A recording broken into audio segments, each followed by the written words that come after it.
காவிரியில் நீர் திறப்பதை உறுதி செய்ய கோரி தமிழ்நாடு அரசு மற்றும் திமுக தாக்கல் செய்த மனுக்கள் உச்சநீதிமன்றத்தில் நாளை விசாரணை. உச்சநீதிமன்ற நீதிபதி விக்ரம்நாத் அமர்வில் இரு மனுக்களும் விசாரிக்கப்பட உள்ளதாக தகவல்.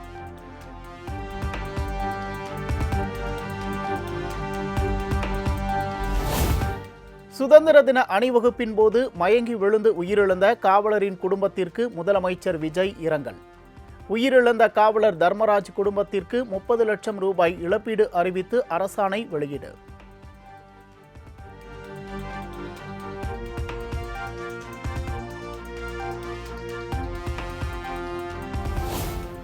கொலை, பாலியல் வன்கொடுமை சம்பவங்கள் மற்றும் எதிர்க்கட்சித் தலைவர் உதயநிதி ஸ்டாலின் கைதை கண்டித்து திமுக வழக்கறிஞர் அணி ஆலோசனைக் கூட்டத்தில் தீர்மானம்.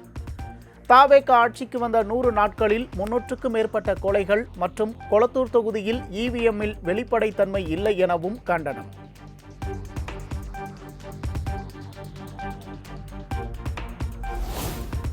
தமிழக வெற்றிக் கழகத்தை சர்க்கஸ் கூட்டம் என விமர்சித்த எதிர்க்கட்சித் தலைவர் உதயநிதி ஸ்டாலின், தாவேக ஆட்சியில் நின்றால் கைது, அமர்ந்தால் கைது என பாசிச ஆட்சி நடந்து வருவதாக திமுக வடக்கு மண்டல வழக்கறிஞர் அணியினருடன் கலந்துரையாடல் நிகழ்ச்சியில் விமர்சனம்.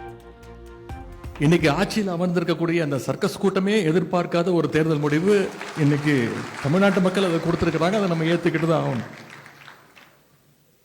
இன்னைக்கு இந்த சர்க்கஸ் கும்பல் ஆட்சிக்கு வந்த பிறகு நின்னா கைது, நடந்தா கைது, பேசுனா கைது, சோசியல் மீடியாவில் ஒரு போஸ்ட் போட்டா கைது அப்படின்னு ஒரு மோசமான பாசிச அரசாக இன்றைக்கு இந்த அரசாங்கம் செயல்பட்டு வருகிறது. அந்த அளவுக்கு இந்த அரசுக்கு இன்செக்யூரிட்டி ரொம்ப அதிகம்.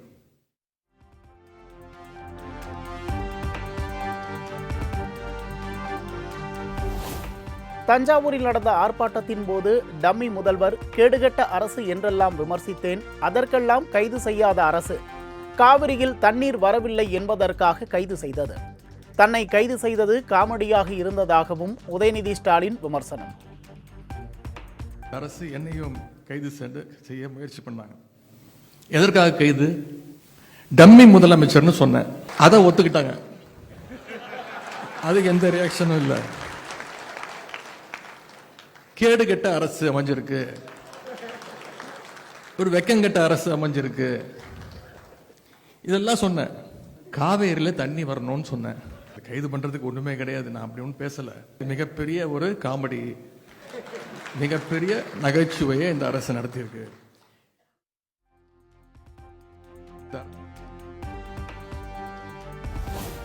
தன்னை கைது செய்து தஞ்சாவூருக்கு அழைத்துச் சென்றதை ஒரு ஜாலி ட்ரிப் போலவே பார்ப்பதாக எதிர்க்கட்சித் தலைவர் உதயநிதி விமர்சனம். செல்லும் இடமெல்லாம் தொண்டர்களின் கவனிப்பில் அரசு செலவில் ரோட் ஷோ அழைத்துச் சென்ற தாவேக அரசுக்கு நன்றி எனவும் உதயநிதி பேச்சு. எனக்கு 2 மீட்டிங் வேற இருக்கு இன்னைக்கு, அதையும் இங்க எடுத்துட்டீங்க. போகும்போது நானு, சேகர் பாபு அவர்கள், திரு சரவணன் ஒரு ஜாலியா ட்ரிப்பு போற மாதிரி தான் போனோம்.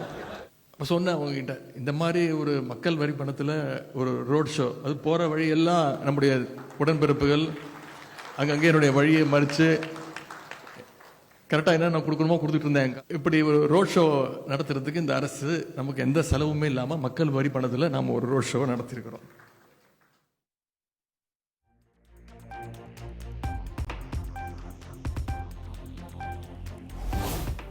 தமிழ்நாட்டிற்கு சட்டப்படி கிடைக்க வேண்டிய உரிமையை தடுத்து நிறுத்த துடிக்கும் பாஜகவின் வன்மம் மன்னிக்க முடியாதது.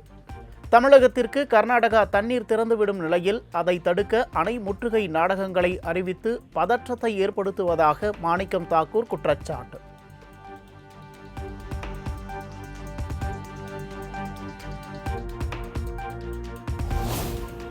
எடப்பாடி பழனிசாமி ஆதரவு சட்டமன்ற உறுப்பினர்கள் நாளை பாமக தலைவர் அன்புமணி ராமதாஸை சந்திக்க உள்ளதாக தகவல்.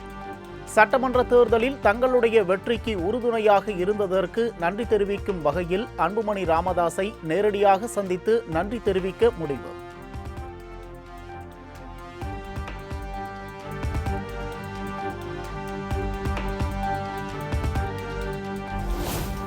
விவிஜி ராம்ஜி திட்டத்தின் கீழ் தமிழ்நாட்டில் 10,185 வரத்து கால்வாய்கள், 809 ஏரிகள், குளங்கள், ஊரணிகள் புனரமைப்பு பணிகள் தொடங்கும் என நீர்வளத்துறை அமைச்சர் ஆனந்த் அறிவிப்பு.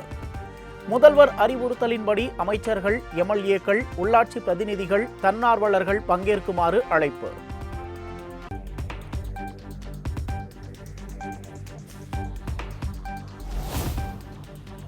தமிழ்நாடு போக்குவரத்து துறை சார்பில் பயணி குடிநீர் பாட்டில் திட்டம் அறிமுகம். எஸ்இடிசி பேருந்தில் நீண்ட தூரம் செல்லும் பயணிகளுக்காக ரூபாய் 10க்கு விற்பனை.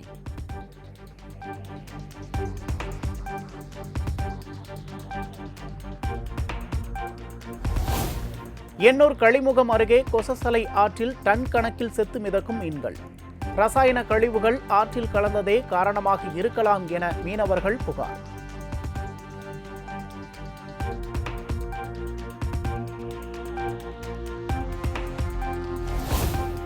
சென்னை எண்ணூர் முகத்துவாரத்தில் லட்சக்கணக்கான மீன்கள் செத்து மிதக்கும் நிலையில் ஏராளமான மீனவர்கள் போராட்டம். மீன்கள் செத்து மிதப்பதால் சுகாதார சீர்கேடு நிலவுவதாகவும், மீன்கள் இறப்புக்கு காரணமானவர்கள் மீது நடவடிக்கை எடுக்குமாறும் கோரிக்கை விடுத்து சாலை மறியல்.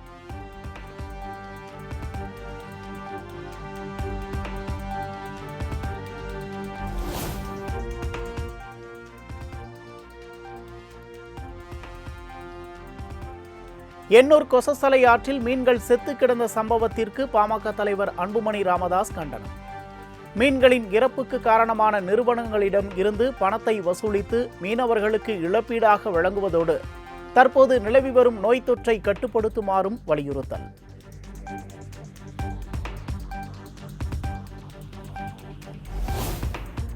சிவகாசியில் பட்டாசு தொழிலை பாதுகாக்க வலியுறுத்தி முன்னாள் அமைச்சர் தங்கம் தென்னரசு தலைமையில் திமுகவினர் போராட்டம். பட்டாசு தொழிலை நசுக்கும் நடவடிக்கைகளை அரசு உடனடியாக நிறுத்த வேண்டும் என வலியுறுத்தி முழக்கம். திமுகவின் ஆர்ப்பாட்டம். நாசமாச்சு, நாசமாச்சு, பட்டாசு தொழில் நாசமாச்சு, மோசமாச்சு, மோசமாச்சு, தொழிலாளர் நிலை மோசமாச்சு.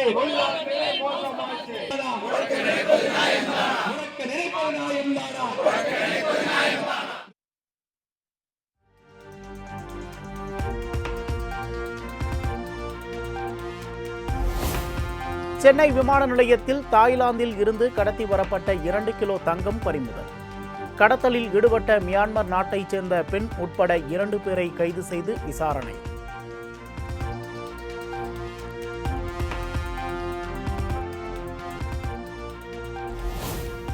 திருவிடைமருதூர் அருகே ஓய்வு பெற்ற ஆசிரியர் வீட்டின் பூட்டை உடைத்து 35 சவரன் நகைகள், 1/2 கிலோ வெள்ளி பொருட்கள் கொள்ளை. வீட்டில் ஆட்கள் இல்லாததை நோட்டமிட்டு கைவரிசை காட்டிய கொள்ளையர்கள் குறித்து போலீசார் விசாரணை.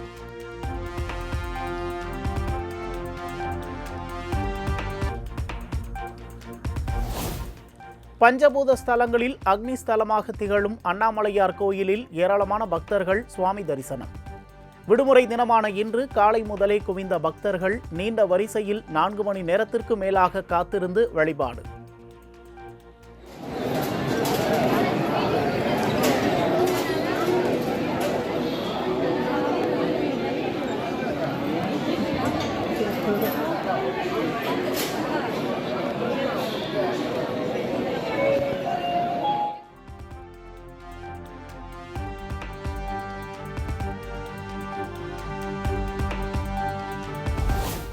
தஞ்சை புன்னைநல்லூர் மாரியம்மன் கோயிலில் ஆவணி பெருவிழா கோலாகலம். 18 கிராமங்களைச் சேர்ந்த 1000த்திற்கும் மேற்பட்ட பக்தர்கள் பால்குடம் எடுத்தும் அலகு குத்தியும் நேர்த்திக்கடனை செலுத்தி வழிபாடு.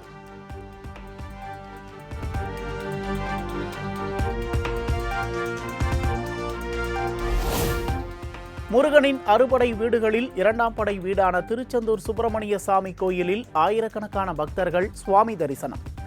கடலிலும் நாளி கிணற்றிலும் புனித நீராடிய பக்தர்கள் 7 மணி நேரத்திற்கு மேலாக நீண்ட வரிசையில் காத்திருந்து வழிபாடு.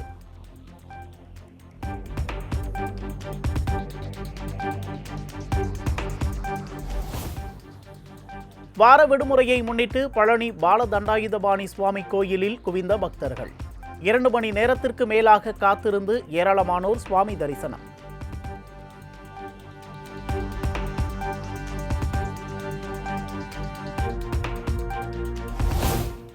நாகை மாவட்டம் வேளாங்கண்ணி புனித ஆரோக்கிய மாதா பேராலயத்தில் விடுமுறை தினத்தை முன்னிட்டு ஆயிரக்கணக்கான பக்தர்கள் வழிபாடு. கடலில் குளித்து மகிழ்ந்த பக்தர்கள் மெழுகுவர்த்திகளை கையில் ஏந்தியபடி பிரார்த்தனை.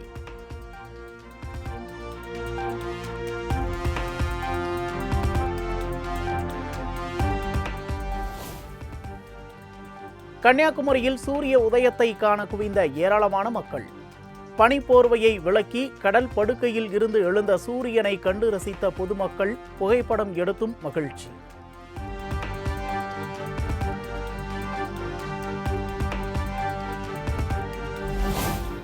தூத்துக்குடியில் இருசக்கர வாகன ஷோரூமில் பயங்கர தீ விபத்து. அந்த பகுதி முழுவதுமே கரும்புகை சூழ்ந்துள்ளதால் மக்கள் கடும் பாதிப்பு.